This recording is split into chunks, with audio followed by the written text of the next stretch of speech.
Hello प्यारे दोस्तों, कहानी की दुनिया में आप सबका स्वागत है। आज एक नई कहानी के साथ उपस्थित हुए हैं, तो आइए सुनते हैं आज की कहानी। एक थी बुढ़िया। उसका एक पोता था। पोता रोज रात में सोने से पहले दादी से कहानी सुनता।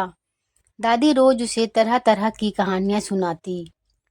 एक दिन मूसलाधार बारिश हुई। ऐसी बारिश पहले कभी नहीं हुई थी। सारा गांव बारिश से परेशान था। बुढ़िया की झोपड़ी में पानी जगह जगह से टपक रहा था। Tip tip tip. इस बात से बेखबर पोता दादी की गोद में लेटा कहानी सुनने के लिए मचल रहा था। बुढ़िया खींच कर बोली, अरे बचुआ, का कहानी सुनाए? ये टिपटिपुआ से जान बचे तब ना। पोता उठकर बैठ गया।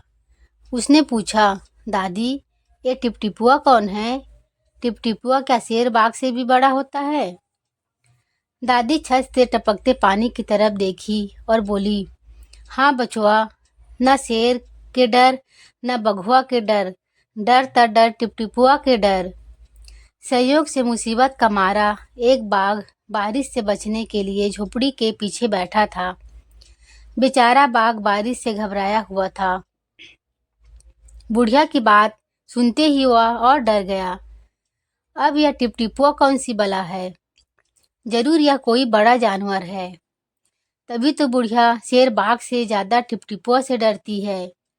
इससे पहले कि बाहर आकर वह मुझ पर हमला करे, मुझे ही यहाँ से भाग जाना चाहिए। बाघ ने ऐसा सोचा और झटपट वहां से दुम दबाकर भाग गया। उसी गांव में एक धोबी रहता था। वह भी बारिश से परेशान था। आज सुबह से उसका गधा गायब था। सारा दिन वह बारिश में भीगता रहा और जगह जगह गधे को ढूंढता रहा, लेकिन वह कहीं नहीं मिला।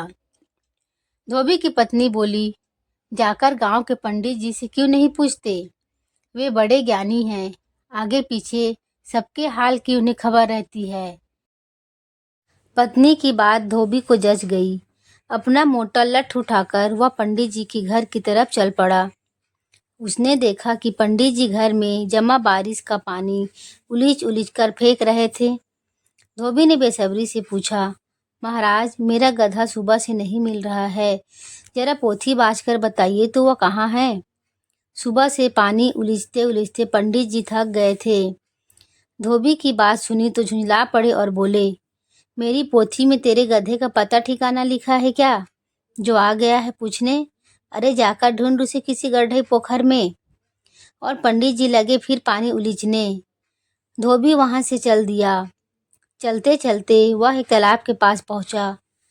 तालाब के किनारे ऊंची ऊंची घास उग रही थी। धोबी घास में गधे को ढूंढने लगा। किस्मत का मारा बेचारा बाघ टिपटिपुआ के डर से वही घास में छिपा बैठा था। धोबी को लगा कि बाघ ही उसका गधा है। उसने आव देखा न ताव और लगा बाघ पर मोटा लट्ठा बरसाने। बेचारा बाघ इस अचानक हमले से एकदम घबरा गया।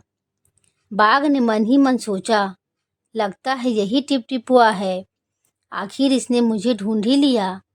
अब अपनी जान बचानी है तो यह जे कहता है वही करना होगा। आज तूने मुझे बहुत परेशान किया है। मार मार कर मैं तेरा कचूमर निकाल दूंगा। ऐसा कहकर धोबी ने बाघ का कान पकड़ा और उसे खींचता हुआ घर की तरफ चल दिया। बाघ बिना चू चप्पड़ किए भीगी बिल्ली बना धोबी के साथ चल दिया। घर पहुंचकर धोबी ने बाघ को खूंटे से बांधा और सोने चला गया। सुबह जब गांव वाले ने धोबी के घर के बाहर खूंटे से बंधे बाघ को देखा तो हैरानी से उनकी आंखें खुली की खुली रह गई।